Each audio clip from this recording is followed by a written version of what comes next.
कि हालांकि जब मैं शुरू से ही अगर रफ़ुल करता हूँ मस्जिद में तो लोग मुझे तो है कि वो अहले हदीस के नाम से जो है मैं मशहूर कर दिया गया है कि मेरा आज जो है वो अहले हदीस में ट्रांसफ़र हो गया है। लेकिन ऐसी कोई बात नहीं है, ठीक है। कुरान के तहत वअतसिमू बिहब्लिल्लाहि जमीअन वला तफर्रकू के तहत मैंने फ़िरका वारियत को 4 तकबीरें पढ़ के दफना चुका हूँ। इसी के रिलेटेड मेरा कुछ सवाल है, इसमें मैं आपको बताना चाहता हूँ। जैसे एक सवाल है, ये है कि चारों इमाम, तो उनमें से जो चारों इमाम सही है, एक सवाल ये हुआ, और मगर किसी एक को फॉलो करनी ही चाहिए। अच्छा, ये जो है ना, ये इमाम साहब का भी ऐतराज़ था जी जी कि उनका कहना ये है कि शुरू से ही जो इमाम साहब से मेरा पहले भी बात हुई है, तो इमाम साहब ने मुझे ये भी कहा था कि जो है वो अहले हदीस मत व फ़िक्र जो है वो किसी भी इमाम को नहीं मानता, ठीक है। और मुझे भी कहा गया था कि अगर जो इमाम को नहीं मानता, किसी एक को फॉलो करना, चाहे इमाम शाफ़ी को फॉलो करो, चाहे इमाम अबू हनीफ़ा, चाहे इमाम मालिक, चाहे इमाम अहमद बिन हम्बल रहिमहुल्लाहु ताला व रदियल्लाहु ताला अन्हुम अजमाइन, ठीक है। इन चारों में से किन्हीं एक को फॉलो करना ज़रूरी है, और जो नहीं करता वो गुमराह है, ठीक है। क्या ये सही? अब इसमें तो एक लफ्ज़ मैं अगर बोल दूं तो इसमें तो अगर हम इनको फॉलो ना भी करें तो ऑटोमेटिक ये इनकी बात जो है वो हम तक पहुंची हुई है, ठीक है। ये कहते हैं कि अहले हदीस जो है वो किसी भी आलिम को, यानी जो इमाम है वो फॉलो नहीं करते, उनकी बात नहीं मानते, लेकिन ये सरासर गलत है। क्योंकि मैं, जाहिर सी बात है, हर मत व फ़िक्र का मस्जिद में मैं नमाज़ पढ़ चुका हूँ, और अल्हम्दुलिल्लाह वहाँ जितने भी किताबें रखी होती है मैंने वहाँ का जो है वो देखा भी है कि कहाँ पे कौन सा मस्जिद में कौन सी किताब रखी हुई है। तो जो भी हदीस की बुक्स होती है वहाँ पे अहले हदीस के मस्जिद में, और जो भी मान के चले बुखारी को हम ले लेते हैं, तो हम इन्हीं से पूछते हैं ना कि इमाम बुखारी की हदीस की किताब में जो रावी है वो इमाम मालिक, इमाम अहमद बिन हम्बल नहीं है। यार, दुनिया की सबसे बड़ी जो हदीस और आसार की बुक है मुसन्नफ़ इब्न अबी शैबा, 40,000 हदीस उसमें और आसार है, तो वो इमाम अहमद बिन हम्बल से ही तो है, इमाम मालिक से ही तो है, ठीक है। तो ये जो हदीस की बुक्स है ये तो ऑलरेडी है, और जब वो पढ़ते हैं तो वो रावी भी इमाम अहमद बिन हम्बल, इमाम मालिक जो है वो हैं, तो ये डायरेक्ट कह देते हैं कि नहीं मानते हैं। लेकिन एक्चुअली में है कि जो सही बात है वो लेते हैं, जो गलत बात है वो नहीं लेते हैं। जैसे इमाम शाफ़ी का ये मौक़िफ़ था कि बीवी को हाथ लगाने से वज़ू टूट जाता है, ठीक है। और इमाम अबू हनीफ़ा का ये मौक़िफ़ नहीं था। इमाम अबू हनीफ़ा का ये मौक़िफ़ है कि खून का निकलने से वज़ू टूट जाता है, ठीक है। लेकिन एक हदीस जो है वो इमाम शाफ़ी का जो ये मौक़िफ़ है वो गलत है। जैसे रसूलुल्लाह सल्लल्लाहु अलैहि वसल्लम हुजरे आयशा में नमाज़ पढ़ रहे थे, आयशा रदियल्लाहु ताला अन्हा फरमाती है कि जब रसूलुल्लाह सल्लल्लाहु अलैहि वसल्लम सजदा जाते थे तो मेरा पाँव में टच होता था, तो आप सल्लल्लाहु अलैहि वसल्लम टो देते थे, टच कर देते थे, तो वो मुझे पता चल जाता, तो मैं अपना पाँव समेट लेती थी। उस वक्त जाहिर सी बात है चिरागे नहीं होती थी उस तरीक़ा से, ठीक है। तो इसे दो अक़ीदा दुरुस्त हुआ, पहला बीवी को हाथ लगाने से वज़ू नहीं टूटता, दूसरा जो ये कहते हैं कि नहीं अंधेरा में या आँख बंद करके नमाज नहीं होती है, तो ये भी आप समझ ले कि उस वक्त अंधेरा था, इस वजह से आप सल्लल्लाहु अलैहि वसल्लम को दिखाई नहीं देता था, और आयशा रदियल्लाहु ताला अन्हा का पाँव को वो टच करते थे और वो समेट लेती थी। तो जाहिर सी बात है अगर कोई अपना क़िरात दुरुस्त करने के लिए आँख बंद करके भी अगर क़िरात करे तो वो दुरुस्त है, या फिर अंधेरा लाइट चली जाए नमाज़ पढ़ते वक्त, लाइट ना आए, तो वो दुरुस्त है नमाज, ठीक है। तो ये रहा, मतलब हर ऐसा नहीं है कि जो है वो इमाम साहब जो है वो उनसे गलती नहीं होती है, ठीक है।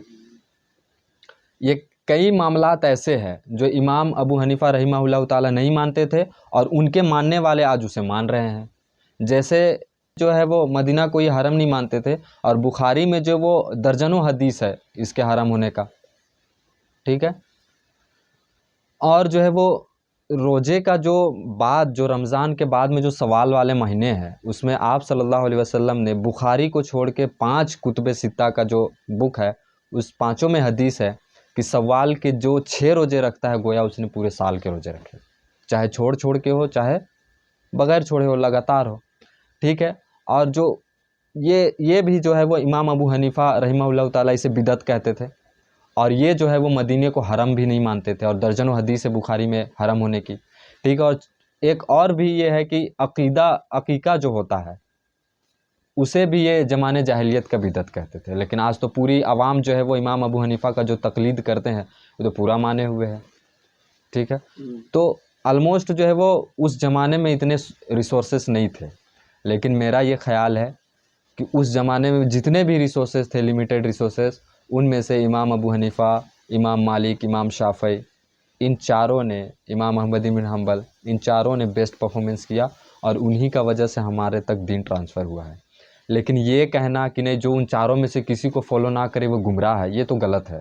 इस वजह से कि चले हम आपकी डॉक्ट्राइन मान लेते हैं कि अगर किसी एक को फॉलो नहीं करता तो वो गलत है, तो आप इसे साबित करेंगे ना कि किस हदीस, किस कुरान की आयत में है, तो आप साबित करें, ठीक है। आवाम को बेवकूफ़ बनाना इस बेसिस पे आसान है, ठीक है, लेकिन जो आवाम किताब व सुन्नत को फॉलो करती हो, डायरेक्ट पढ़ती हो, हालांकि इनका कहना है कि डायरेक्ट भी नहीं पढ़ना चाहिए। मोहम्मद लुकमान करक से मैं रमज़ानुल मुबारक में कुरान तर्जमा के साथ पढ़ना चाहता हूँ, आप रहनुमाई फरमाएं कि किस मुतरजम की तिलावत करूँ। शुक्रिया। बिल्कुल किसी मुतरजम की तिलावत आपने नहीं करनी, ये बात याद रखें। आम बंदा जब कुरान के तर्जमे उठा के इसमें गौर व खौफ शुरू करेगा, ये गुमराही का दरवाज़ा खुलेगा। मेरी जाने मन, कुरान करीम इतना लावारिस नहीं है कि आप इसको बगैर कुरान के माहिर के पढ़ना शुरू कर दें। डॉक्टरी, मेडिकल की किताब आप बगैर माहिर के नहीं पढ़ते, तो कुरान करीम बगैर माहिर के आप क्यों पढ़ेंगे? तर्जमे आपके लिए नहीं है, ये तालिब इल्म के लिए है, ये अंडर कंस्ट्रक्शन आलिम के लिए है, जो अभी ज़ेर तामीर है, ये उसकी मदद के लिए है। आपको चाहिए आपने तर्जमा पढ़ना है तो किसी आलिम दीन की ज़ेर निगरानी पढ़े, है ना। वो ऐतराज़ मैं अभी डिस्कस कर दूंगा। तो अगर कोई डायरेक्ट पढ़े और ये आपसे क्वेश्चन करे कि नहीं किस हदीस और किस आयत में लिखा हुआ है ये बात कि जो चारों इमाम को फॉलो ना करे वो गुमराह है, ठीक है। चले हम इमाम महदी की बात ले लेते हैं अलैहिस्सलातु वस्सलाम।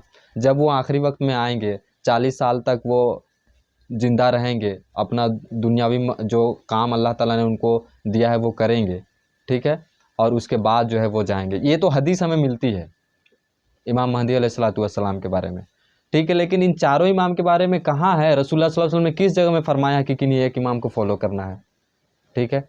तो ये सब भी बात है, ठीक है। बल्कि इन्होंने जो है तफसीर मदनी में जो सनाउल्लाह पानीपती है, ठीक है, उन्होंने ये भी लिखा है कि जब इमाम महदी अलैहिस्सलातु वस्सलाम आएंगे तो फ़िक़्ह हनफी में फ़ॉलो करेंगे, ठीक है। और जब थोड़ा सा इनको लगा कि नहीं अगर हम इस तरीक़े से बात बोल देंगे तो आवाम तो पूछेगी, तो इन्होंने कहा कि नहीं वो जो अपना इज्तिहाद जो भी होगा वो करते करते करते इमाम अबू हनीफ़ा से मिल जाएगा।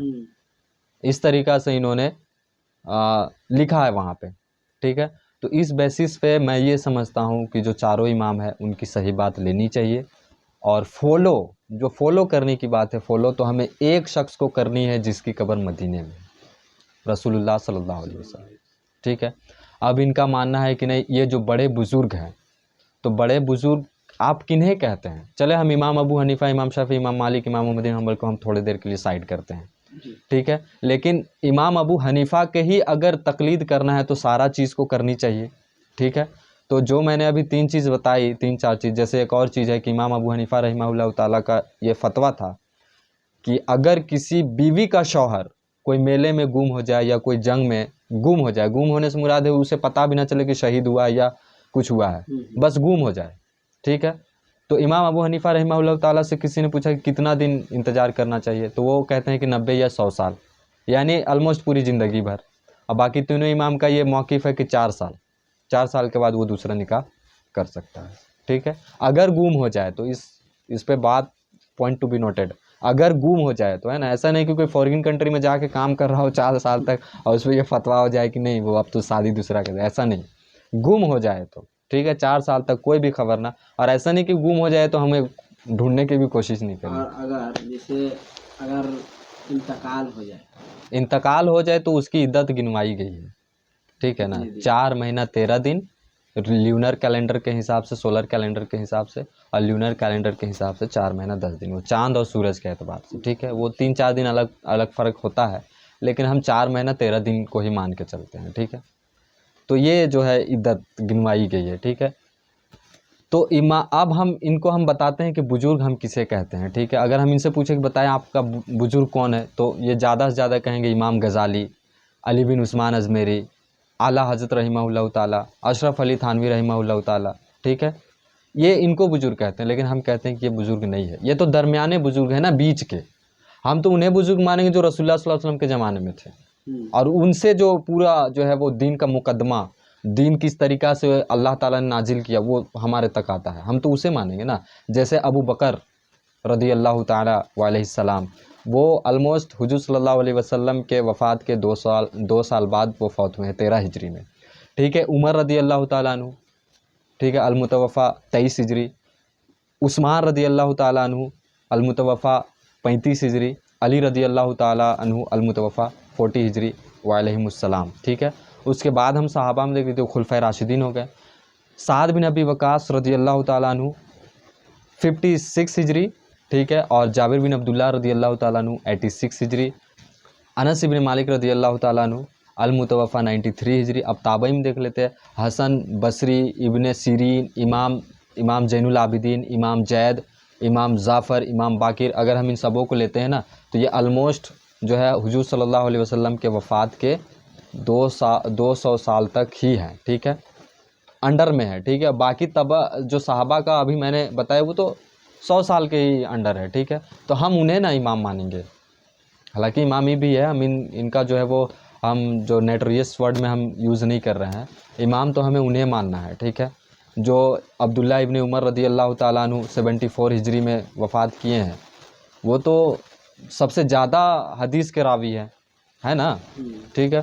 अब हम मुहद्दिस देख लेते हैं, इमाम बुखारी रदी अल्लाह ताला अन्हु रहिमहुल्लाह ताला अन्हु, इमाम मुस्लिम रदी अल्लाह ताला अन्हु, ठीक है, और तिरमिज़ी रदी अल्लाह ताला अन्हु, इमाम इब्न माजा रदी अल्लाह ताला अन्हु और इमाम निसाई, ये जो है वो 303 हिजरी में फ़ौत हुए हैं, यानी रसूलुल्लाह सल्लल्लाहु अलैहि वसल्लम के ऑलमोस्ट 300 साल के बाद, नहीं 300 साल, क्योंकि आप सल्लल्लाहु अलैहि वसल्लम 11 हिजरी में फ़ौत हुए थे और ये 303, अगर 11 से उधर जाता तो 300 साल होता। और रसूलुल्लाह सल्लल्लाहु अलैहि वसल्लम की हदीस क्या है कि सबसे बेहतर ज़माना मेरा, उसके बाद मेरे सहाबा का और उसके बाद ताबईन का। तो अगर 100 साल हम ले तो 300 साल हुआ ना, तो यानी जो बर्बादी है, जो खुराफाती है, वो तो 300 साल बाद आनी ही है। अब जो इनके अगर हम इमाम के नाम पूछेंगे तो वो 300 साल के बाद के ही इमाम को बताते हैं, ठीक है ना। तो लिहाजा आप ये छोड़ दें कि किसी एक इमाम को फॉलो करना है, फॉलो तो उसी को करना है जिसकी कब्र मदीने में है, रसूलुल्लाह सल्लल्लाहु अलैहि वसल्लम। बात हमें हर किसी की माननी है जो सही हो, ठीक है। अबू हुरैरा रज़ी अल्लाह ताला अन्हु की हदीस है ना कि एक शैतान जो इंसानी शक्ल में आता है और माल गनीमत की माल जो है चोरी करने की कोशिश करता है। 3 दिन तक वो मामला चलता है, रसूलुल्लाह सल्लल्लाहु अलैहि वसल्लम की तक खबर जाती है, रसूलुल्लाह सल्लल्लाहु अलैहि वसल्लम डेली उनको खबर देते कि आज फिर आएगा, आज फिर आएगा। एंड में वो कहता है कि मैं तुम्हें एक ऐसा वजीफ़ा बताऊँगा जिसे पढ़ कर सोओगे तो एक जो है वो फ़रिश्ता मुकर्रर कर दिया जाएगा, और वो क्या है, आयतुल कुर्सी। तो आप सल्लल्लाहु अलैहि वसल्लम के पास जब अबू हुरैरा रज़ी अल्लाह ताला अन्हु जाते हैं और ये बात बताते हैं तो आप सल्लल्लाहु अलैहि वसल्लम उसको इंडोर्स करते हैं, कहते हैं कि वो तो शैतान था लेकिन बात उसने सच्ची की है। तो इससे क्या पता चलता है, हमें अगर शैतान भी अगर हक बात कर रहा हो तो वो हमें ले लेनी चाहिए, ठीक है। और अगर कोई आलिम भी गलत बात कर रहा हो तो उसे नहीं लेनी चाहिए, ठीक है ना।